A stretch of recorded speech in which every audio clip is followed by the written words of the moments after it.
Hello बच्चों, चलिए प्रश्न को पढ़ते हैं। बहुअणुक एवं बृहदाअणुक कोलाइड में क्या अंतर है? प्रत्येक का एक उदाहरण दीजिए। सहचारी कोलाइड इन दोनों प्रकार के कोलाइडों से कैसे भिन्न है? क्या कह रहा है प्रश्न नंबर? देखिए, बहुअणुक एवं बृहदाअणुक कोलाइड है, इन दोनों में क्या अंतर है, इनका एक एक उदाहरण देना है। और सहचारी कोलाइड से ये किस प्रकार से भिन्न है, हमें ये समझना है। चलिए बच्चों, देखते हैं मुख्य उदाहरण।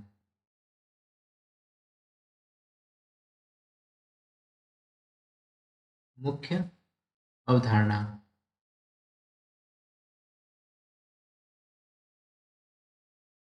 पहले समझते हैं बहुअणुक कोलाइड क्या होता है। देखिए, बहुअणुक कोलाइड, बहुअणुक कोलाइड। देखिए वो बच्चों, यहाँ पे बहु माने क्या होता है? बहु माने होता है बहुत, माने बहुत। और अणु माने क्या होता है? अणु होता है बहुत सारे अणु। बहु माने होता है बहुत सारे, बहुत सारे। देखिए, यहाँ क्या कह रहा है कि विलीन करने पर समझते हैं। देखिए, विलीन करने पर क्या होता है? बहुत सारे छोटे छोटे अणु होते हैं। देखिए, बहुत सारे ऐसे छोटे छोटे छोटे छोटे छोटे ऐसे ऐसे क्या होते हैं, हमारे पास अणु होते हैं। तो वो क्या होते हैं, ये जो अणु होते हैं ये कोलाइडी कण के रेंज में नहीं आ पाते हैं। कोलाइडी कण के रेंज में, कोलाइडी जो कण होते हैं उनके आकार के बराबर नहीं हो पाते। तभी क्या करते हैं, जब किसी किसी में हम विलीन करते हैं इसको, तो ये क्या होते हैं, ये एक गुच्छा बना लेते हैं। देखिए क्या करके, ऐसे ऐसे करके, ऐसे ऐसे करके कई सारे क्या करते हैं। जैसे कि ये देखिए, हमारे पास भी क्या है, ये एक बीकर है। बीकर में क्या करते हैं, ये एक गुच्छा बना लेते हैं। ऐसे करके कई सारे ऐसे करके, इस तरह का ऐसे करके गुच्छा बना लेते हैं। जब ये गुच्छा बना लेते हैं तो उसको क्या बोलते हैं? तभी क्या होता है, कोलाडी कण के आकार के लगभग लगभग बराबर हो जाता है। कितना होता है कोलाडी कण का आकार? ये होता है 1 नैनोमीटर से 1000 नैनोमीटर के मध्य होता है। ये क्या करते हैं, ये एक प्रकार का ऐसे ऐसे करके यहाँ पे गुच्छा बना लेते हैं। इनको इनको ही क्या बोलते हैं? इनको बोलते हैं बहुअणुक कोलाइड बोलते हैं। ऐसे कण उपस्थित होते हैं परिक्षेपण माध्यम में। कैसे? ये कण है जो, ऐसे कण उपस्थित होते हैं परिक्षेपण माध्यम में, तो हमें क्या मिलता है? एक कोलाइड ही मिलता है। क्या मिलता है? एक कोलाइड मिलता है। तो इस तरह के कोलाइड को हम क्या बोलते हैं? इस तरह के कोलाइड को बोलते हैं हम बहुअणुक कोलाइड बोलते हैं। क्या बोलते हैं? बहुअणुक कोलाइड बोलते हैं।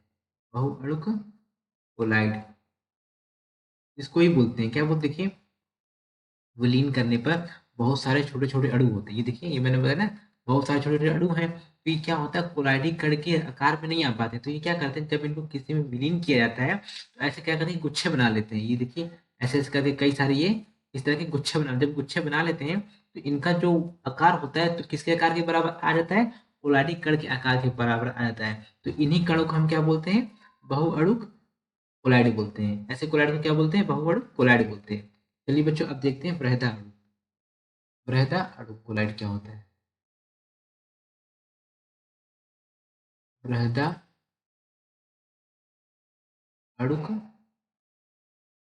कोलाइड,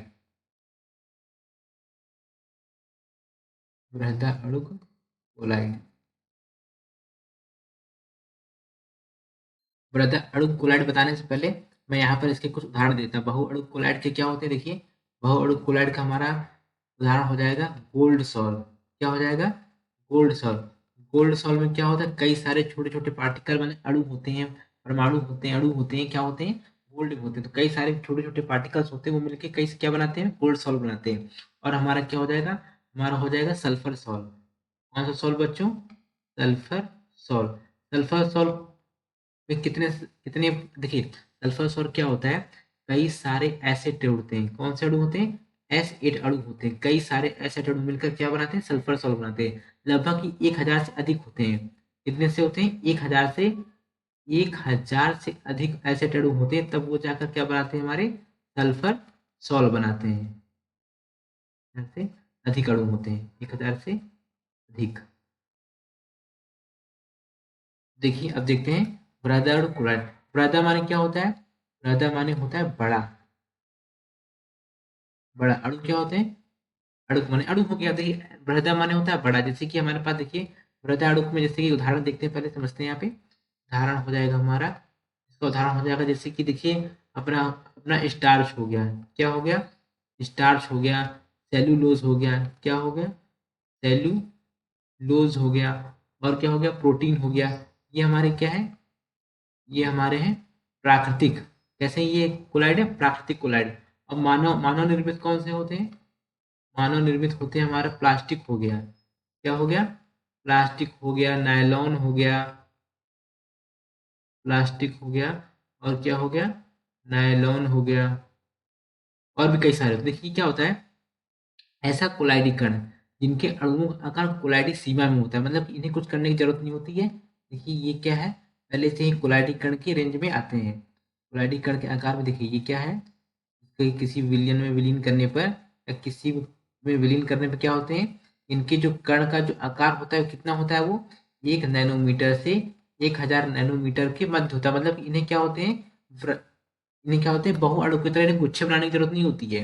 यहाँ पर क्या देखिए, इनको बहुत कुछ इन्हें इन्हें गुच्छे बनाने की जरूरत नहीं होती, क्योंकि पहले से ही पोलैरिटी कण के रेंज में यानी कि उनके आकार के बराबर होते हैं। तो इसको क्या बोलेंगे हम, ऐसे ये जो निकाय को क्या बोलेंगे, निकाय को हम बोलेंगे बृहदा अणु कोलाइड बोलेंगे। क्या बोलेंगे, बृहदा अणु कोलाइड,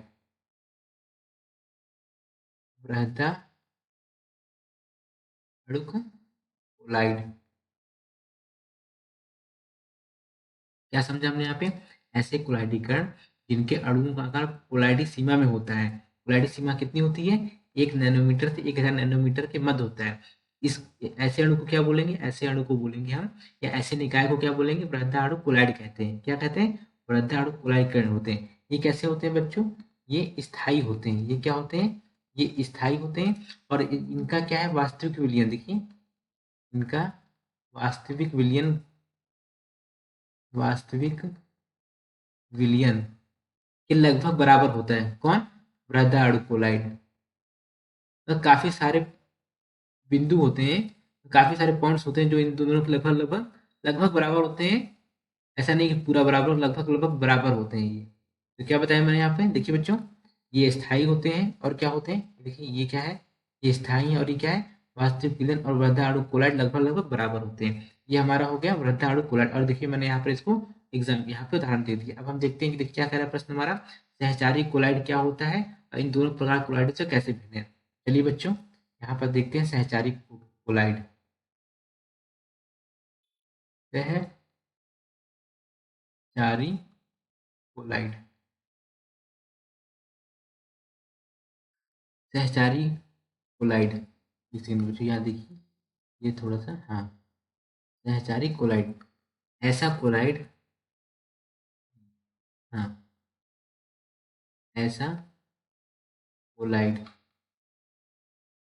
ऐसा कोलाइड, ऐसा कोलाइड जिनकी कम सांद्रता पर, कम, कुछ देखिए कुछ कोलाइड ऐसे होते हैं जिनकी अगर क्या होता है, सांद्रता कम होती है, यानी कि उनकी क्या होती है, कम सांद्रता होती है, तो किसकी तरह व्यवहार करते हैं, प्रबल वैद्युत अपघट्ट की तरह व्यवहार करते हैं। प्रबल वैद्युत अपघट्ट की तरह क्या करते हैं, व्यवहार करते हैं। अपघट्ट की तरह क्या करेंगे, ये व्यवहार करेंगे।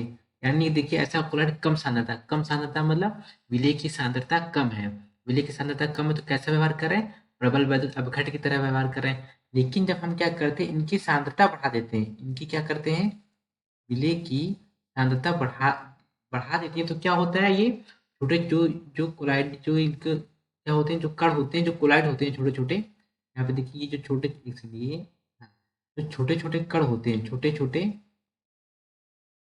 छोटे छोटे जो कण होते हैं, ये क्या करते हैं, ये पुंज बना लेते हैं। पुंज बनाने का मतलब क्या बना लेते हैं, गुच्छे बना लेते हैं।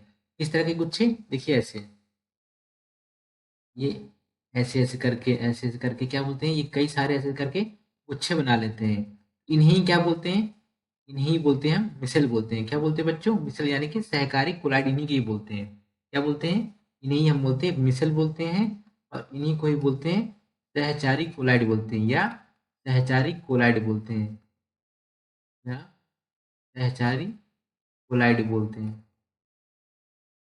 क्या क्या बताया मैंने यहाँ पे, देखिए बच्चों, बताया मैंने कि ऐसे कोलाइड कण होते हैं जिनकी कम सांद्रता पर प्रबल वैद्युत अपघट्ट की तरह व्यवहार करते हैं। लेकिन जब इनकी सांद्रता बढ़ा देते हैं तो छोटे छोटे क्या कण क्या करते हैं, पुंज बना लेते हैं। क्या बना लेते हैं, पुंज का निर्माण करते हैं। इन्हीं को ही हम बोलते हैं मिसल कहते हैं, या इन्हीं को ही हम क्या कहते हैं, सहचारी कोलाइड कहते हैं। लेकिन एक नियत, ये क्या होता है, ये देखिए हमने क्या समझ लिया, ये हमने यहाँ पे समझ लिया मिसेल क्या है, सहचारी कोलाइड क्या है। लेकिन होता है क्या, एक नियत ताप से अधिक ताप पर बनते हैं। ये क्या होता है, ऐसा नहीं है कि कुछ ताप है वो दे दिया हो गया, नहीं, एक नियत ताप पे ही बनते हैं ये। एक नियत ताप पर देखिए, एक नियत एक नियत ताप पर ही क्या होते हैं, ये बनते हैं, एक नियत ताप पर बनते हैं। इस नियत ताप को क्या बोलते हैं, इस नियत ताप को बोलते हैं क्राफ्ट ताप। क्या बोलते हैं, क्राफ्ट ताप बोलते हैं, क्राफ्ट ताप बोलते हैं, क्राफ्ट ताप बोलते हैं। और क्या है, एक सांद्रता के बाद जाकर ही क्या होता है, इसका निर्माण होता है। देखिए यहाँ पे क्या है, एक सांद्रता, देखिए कम सांद्रता पर क्या होता है, प्रबल विद्युत अपघट्ट की तरह व्यवहार करता है। लेकिन जब हम इसकी सांद्रता क्या करते हैं, बढ़ाते हैं, एक सांद्रता के बाद जाकर क्या होता है, एक सांद्रता के बाद जाकर इसका निर्माण होता है। एक सांद्रता के बाद जाकर इसका क्या होता है, निर्माण होता है। इसको हम क्या बोलते हैं, इसको हम बोलते हैं क्रांतिक मिश्रित सांद्रता। क्या बोलते हैं, ऐसी सांद्रता को क्या बोलेंगे हम, क्रांतिक मिश्र, क्रांतिक मिश्र सांद्रता कहते हैं।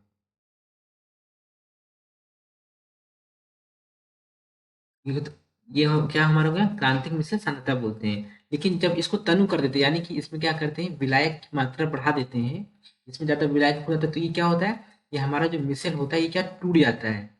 क्या होता है, ये मिश्रण पुनः आयनों में टूट जाएगा। ये मिश्रण क्या होगा, पुनः आयनों में टूट जाता है, पुनः आयनों में टूट जाता है ये। देखिए बच्चों, यहाँ पर क्या है, देखिए ये देखिए हमारा क्या है, जब जब विलायक की सांद्रता कम रखी, जब विलेय की सांद्रता यहाँ पे कम है, तो क्या हमारा, नहीं नहीं विलेय नहीं, विलायक की सांद्रता कम, जब विलायक की सांद्रता कम रखी गई है तो क्या है, ये देखिए, देखिए हमारे क्या है, देखिए पहली बात ये समझते हैं, सहकारी अणु का बेस्ट एग्जाम्पल कौन सा, बेस्ट उदाहरण हमारा साबुन। क्या है हमारा, साबुन।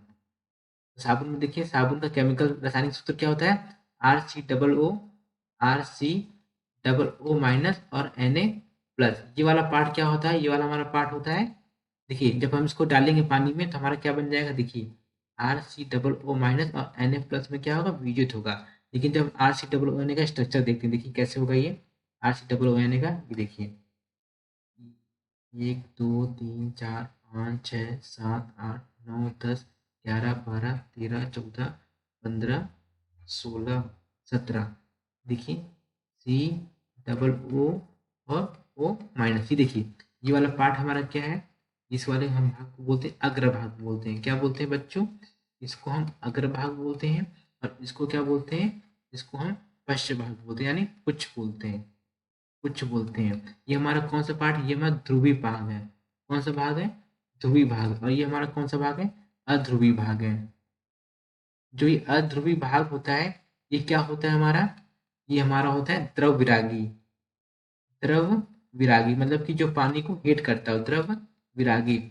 और जो ये वाला भाग होता है, ये कैसा होता है, द्रव रागी। कैसा होता है बच्चों, द्रव रागी। जो पानी को स्नेह करता है उसे क्या बोलते हैं, द्रव रागी बोलते हैं। देखिए अब ये जो ये वाला ध्रुवी भाग है, ये क्या होगा, ये द्रव रागी है। देखिए यहाँ पे जब इसकी सांद्रता कम रखते हैं, ये क्या होता है, ये देखिए ये वाला हमारा कौन सा भाग है, द्रव रागी भाग, यानी कौन सा भाग है, COO- वाला भाग है ये वाला। देखिए ये क्या है हमारा, जब इसकी सांद्रता कम है तो देखिए ये वाला हमारा कौन सा भाग है, अध्रुवी भाग, यानी कि जो पानी को हीट करता है, कौन करता है, द्रव विरागी वाला भाग ये। लेकिन जब इसकी सांद्रता बढ़ा देते हैं तो क्या होता है, देखिए हमने यहाँ पर क्या किया, इसकी सांद्रता को बढ़ा दिया। क्या किया हमने बच्चों, यहाँ पर इसकी हमने यहाँ पर सांद्रता को हमने क्या कर दिया, बढ़ा दिया है। तो क्या हुआ, ये इन्होंने क्या कहा, पुच्छ बना लिया। क्या बना लिया, पुच्छ, यानी कि क्या बना लिया, गुच्छा बना लिया। ये देखिए यहाँ पर तुम क्या किया, ये हमारा जितना भाग है इसको हम क्या बोलते हैं, इसी को हम, ये कौन सा भाग, ये हमारा द्रव रागी वाला भाग है। कौन सा भाग है, जल रागी द्रव रागी एक ही बात है, जल रागी वाला भाग। और ये वाला कौन सा भाग है, ये वाला भाग है हमारा द्रव विरोध, द्रव द्रव विरागी। कौन सा भाग है, ये वाला भाग है हमारा द्रव विरागी, या इसी को द्रव या जल विरागी बोलते हैं। क्या बोलते हैं, द्रव या जल विरागी कहते हैं। और इसको क्या बोलते हैं, इसको हम बोलते हैं द्रव रागी, यानी कि जो पानी को हेट पसंद करता हो, स्नेह करता हो, इसे हम बोलते हैं द्रव। देखिए जो पानी को पसंद कर रहा है वो क्या है, जिसने कर रहा है वो पानी के साथ है। लेकिन जो पानी को पसंद नहीं कर रहे हैं उन्होंने क्या बना लिया है, एक पुच्छ बना लिया, गुच्छा बना लिया है। इन्हीं को क्या बोलते हैं, जल विरागी बोलते हैं। इस पूरी प्रक्रिया की देख रहे हैं ना, इसी को हम क्या बोलते हैं, मिसल बोलते हैं। क्या बोलते हैं इसी को ही हम बोलते हैं मिसल बोलते हैं। यहाँ पर मैंने ये समझा दिया है। ये हमारा क्या है, ये हमारा साबुन है। क्या है, ये हमारा साबुन। इसका होता है C15H35, C15H35, C OO- Na+।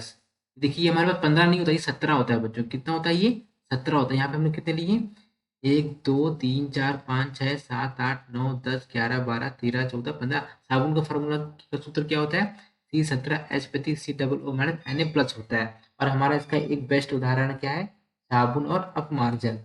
अपमार्जक मतलब कि डिटर्जेंट बोलते हैं इसी को ही।